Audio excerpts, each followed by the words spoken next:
Climate change ke Cheitheng Hanthahannaba Hotnabada Invasive Alien Species IAS Sing Khangdokpagi Tangai Phadaba Lei haina Director of Environment and Climate Change ke Director Dr T Brajakumar na phongdorakli. Ngasi Directorate of Environment and Climate Change na sentuna level pata leiba ICAR Research Complex for NEH region ke conference hall da pangtokhiba ahum suba round table discussion on invasive alien species and climate change in Manipur. Khangdokpagi thorom da wafam ase phongdokhibane. NEH region ke head Dr Cheitheng Basudana Sarup Yaduna pangtokhiba thorom aduda Dr T Brajakumar makhathana hai. Nauna changsilakliba invasive alien species sing ningthina masa khangdokpaga loinena matau karamna lamdam asida yaushilakibano haibadu kupna khangdokpagi Tangai Phadaba Lei anauba species sing ase kanagumba kharana sandal lambi oinabagi damak pusilakpa oiragadi thoidokna akaiba oiroi climate change na maram oiraga changlakpa oirabadi jaksin thorang kaya nokotpa change. Invasive alien species sing ase khangdoknaba hotnabada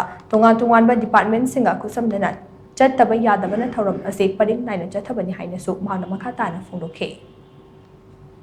Alien species hariba si atopa tikui han lejerum da atu makhalgi sanga jiba natrana pambi leina tina purapya badu insect pest mayam sing sigi anoba documents to masa khangdo bustan tangai phadaba malak pekela sina kam masigi oiri ba anoba just ore badu masanga pambi amadi insect si karana na lakhi ge habisi apena miwe apena madu business skin traffic no egibra natrana climate change ora kusna onpa aying sasana makhan maram ora kada mokoji biodiversity torapra eco resident clause torapra ipeda natrana mahaki kamdo moda apeda lakhi ge habigi atumba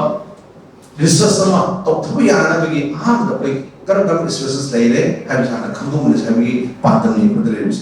akoi first step ta ikoi namadu gi assessment of mineral kanda aidi karam inventory ma toraga say animal boire insect boire plant boire har ma singa mo class do reporting system number kanda madu list le kan madu kamdom la khebe habigi assessment ma resource ko am inthana bagi madu mo objective to kai amjari hai tare beda